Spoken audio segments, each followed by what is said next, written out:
Sheesh. The Utah Jazz have been one of the hottest teams in the NBA to start the season. They're 10-3, first in the West, first team in the league to reach double-digit wins.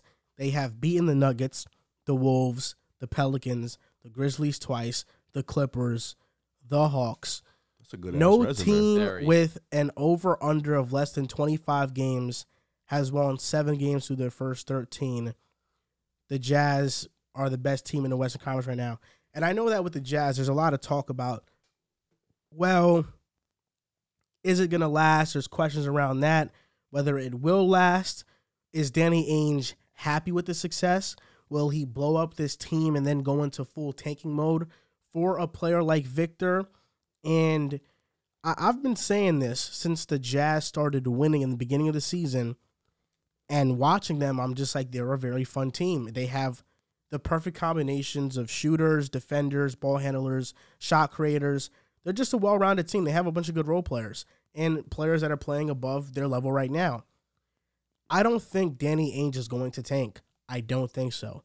I think if the Jazz keep on winning, he is more than happy with the Jazz making the playoffs. People seem to forget that.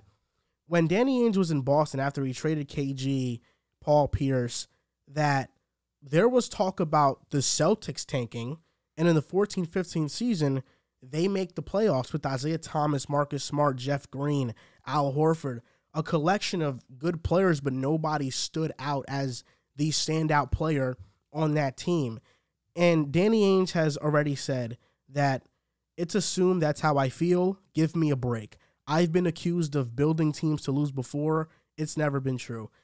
I don't think Danny Ainge is going to tank. I think the Jazz are going to be a legitimate playoff or play-in team this year. I think they are going to make it. I'm ready to buy stock in them. Like, I know a couple shows ago we talked about how if they're going to even make the play-in, I don't think that's a question anymore. I really do believe this is a 500 team, and with the teams and how the West looks right now, the Lakers not making a play-in. What's going on? The OKC Thunder are not making a play-in. The Houston Rockets are not making a play-in. Nope. The Spurs, will they? I like the Spurs a lot too because they play selfishly. The Wolves? The Wolves, it's up in the air still. Wow. They'll make the play-in, I think so. But their chemistry issues are for real. Yeah. Utah Jazz, the Utah Jazz, Will Hardy has done an exceptional job. And, of course, at the forefront is Lauri Markkanen because he's been their star this season. But Clarkson has improved as a passer. He's doubled his assist total. They're 7th in three-point shooting right now. They're 5th in the NBA in assist. And Lauri is one of 6 players this year to average 22 and 9 this season. The other five players are players you'd consider at the upper echelon of the NBA right now. I really do buy into this Jazz team. I think that even before the season, when we talked about the tanking teams of the Rockets, OKC, and the Spurs, the Jazz, for me, were quite easily the best one out of all of them. And I do think there's this newfound identity with Utah. And I don't believe there's this need to tank to just get this one player in Victor, when, for one, if you tank, it's not even a given that you're going to get that top player. There's still only a 14% chance if you have the highest odds. And number 2, they own Minnesota's pick this year that is unprotected. If Minnesota keeps going down this rabbit hole they're going on, where we have team chemistry issues, you have fit issues, and they're losing, the Utah Jazz can very well get a top 15 or maybe even lottery pick from Minnesota, and they can build their roster with that pick. They have a ton of assets, and I really don't believe that the answer to all this team's problems is Victor. I never believed it. I think what are you? So you're buying stock, you said? Yeah. And you've given up on Minnesota? No, I haven't given up on Minnesota, but the problems are real. What are you? 1-1 at the moment on your take? Don't be mean. L at the moment on Minnesota. Don't be W mean. on Utah. I mean, for real, W on Utah, because I got laughed at for putting them even as a 12th seed, and now that's very wrong. Does he get a W for that? Putting them as a non-playoff team and there's a playoff team? Do we give him a W? I'll give him credit a little bit, for riding, give him credit? for sure. So I'll give you some credit. Well, I definitely said the Lakers want to make the play-in, and they're not going to Fair. make it. I just said I'd give you some credit. To talk about Utah for a sec, you mentioned it. Will Hardy instilling that culture. I agree with you to a degree. I think winning and not tanking, just going out there playing hard every night, you definitely can build a culture that way. You know, kind of in the same breath that Brooklyn Nets team did with D'Lo, Karis LeVert. They built a little bit of culture. You know, they were the underdog team. They had a lot of fun. This Utah Jazz team's so efficient, and it just feels like every guy knows their capabilities. They know their roles. They don't step out of their role. They don't do too extra. They play within themselves. And that's what keeps them scoring at a high rate. That's what keeps their three-point percentage up. That's what keeps them winning. Defensively, offensively, Will Hardy gets these guys to buy in. Am I ready to buy stock yet? I think I'm going to wait a little bit until like January. I'm going to give it about a month. You know, the season's about to start kicking in for real. December is that time where you can see, like there's times where teams go on this run October, November, and then they fall off a cliff, or they're shit October, November, and then they do their thing, you know? It rarely happens, though. There's a brand new fantasy app. It's called Boom Fantasy. You got over-unders, player props. You got matchups. This player versus that player. That's personally my favorite, and long shots. You can win 40 times your money, and if I'm not mistaken, Joel, NBA is coming soon. Yes, sir. NBA will be in the app in the next 10 days or so. You know, I believe opening night is October 19th, so we'll have stuff up a few days beforehand. That's going to be fun because we have it every night. You don't have to wait till Monday, Thursday. Did you get your code for the league pass? I did get my code for the league pass. I got my code, too. Yep, that's amazing. That's from 2K, right? Yes. That's tough. amazing. That's fire. So if you guys haven't already, download the Boom Fantasy app right now. Link is in our description or in the caption wherever you're watching. They have actually did studies on this, and they went back all the way to the 1999 season. Teams that have started as good as the Utah Jazz, there have only been one scenario where they don't make the play in the playoffs, and the Wizards last year were one of those teams. Oh no, I'm not saying. I know, but statistically, the stats back up the Jazz and how they actually are legit. Yeah, and it's not just a phase, and especially given the teams they've beaten. I mean, buy stock is in like calling them a right away playoff team. You know, I still think there's some teams they could still they could still drop to the play-in, losing the play-in, but this is a tough team. You know, you can't knock what they're doing. You can't knock what Danny Ainge is doing. Am I ready to say they're a playoff team? Like I said, I don't know. You know, there's still teams that got to get it to going. You know, I think the Lakers. Garbage. You know, the Kings and the Warriors are still fighting for a spot. Portland's hot. Will they continue to be hot? The Kings are great. I just gave the Kings some props. I said the Kings and the Warriors. I don't know about great, but they're exciting to watch. The Kings and the Warriors, they're fighting for a spot. OKC, I think they'll fall off eventually, but, you know, that's a game you can't sleep on. That's a team that can beat you on any given night. 5-6, great. Who? The Kings. No, I didn't call them great. No, I know. I'm just saying. All their losses have been like a couple possessions. That's bad. It's not good. No, they're closing out games now. They are. You just said all their losses. And the Warriors just beat them recently. You saw the game, and the refs folded a call. The refs folded a call. Yes. Kevin Huerter was fouled. That's why they lost. So that one call. Did you watch the fourth quarter? Answer the question. You know that call was big. Answer the question. So you're just going to look it up. You're not going to say you watched the fourth quarter. Another question that I do have is, you're saying that you can see them teetering around a 500 team. So you're just saying that you don't see them continuing this level of play? No, I don't. Okay. I mean, teams right now are not hitting threes on them. Very true.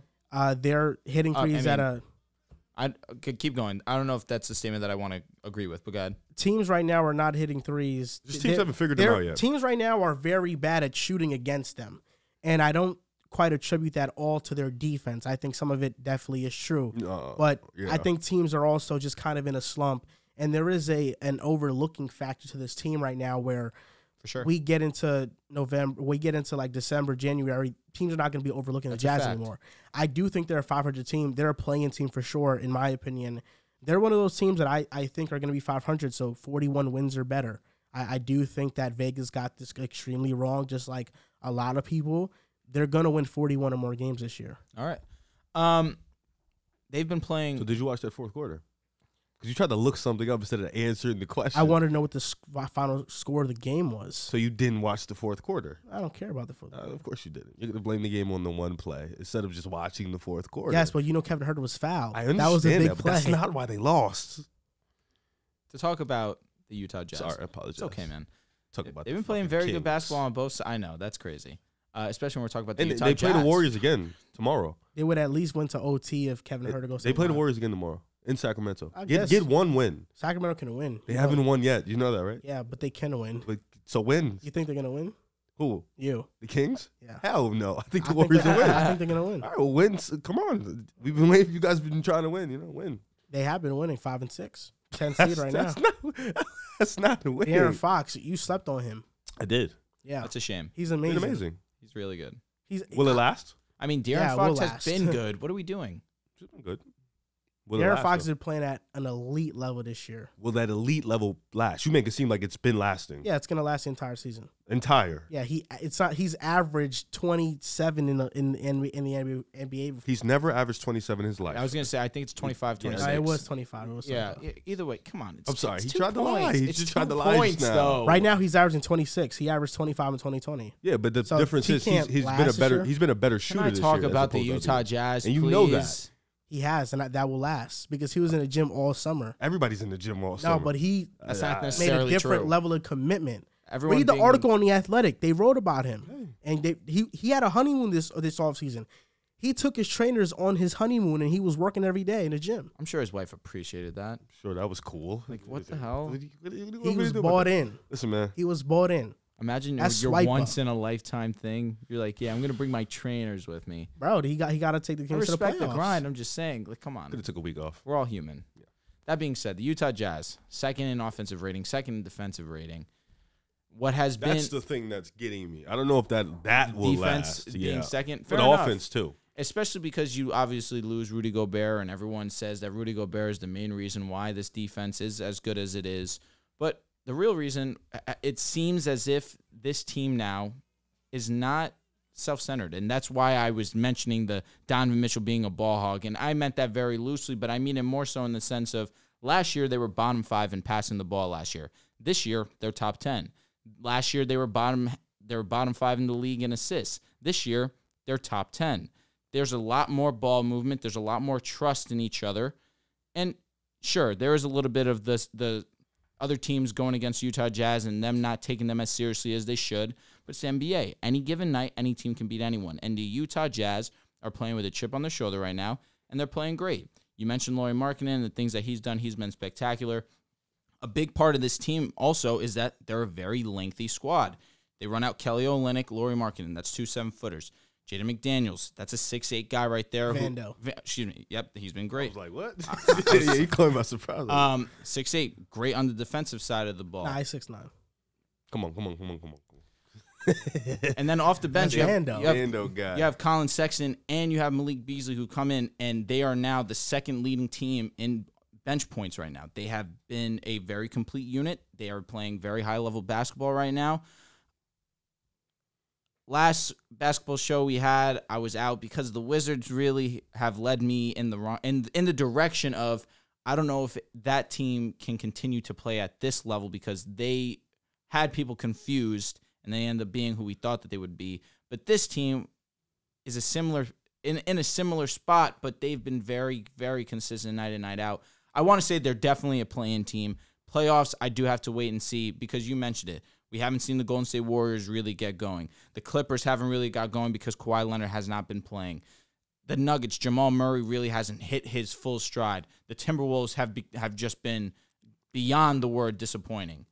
So there's a lot of things that we haven't been expecting. The Pelicans have been not have their entire starting 5 every single game so far. Pelicans are one of those that I feel like can get going as well.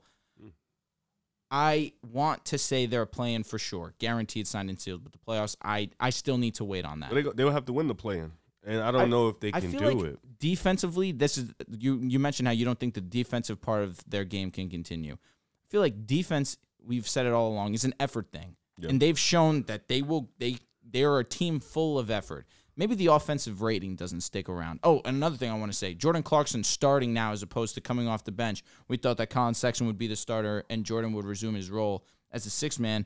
The coach has decided to make Jordan the starting guard. He's a better player. And he's having a career year in assists, having career high in 3-point percentage. He's been playing fantastic ball. Okay. I feel like the offense is one of those things that I look at, and maybe that might take a dip. But on the effort side of things, that's where you see it in the defensive part of the game. I think that continued to be at a high level as well. I think Joel thinks that was. I'm waiting for you to respond. No, I'm sorry. Yeah, I just don't think being top 2 in offense, top 2 in defense with this roster is just gonna last. You know, that's fine. That's credit fair. to them. You know, they've been playing hard, but it's just. And then when they get to the play-in, I don't know.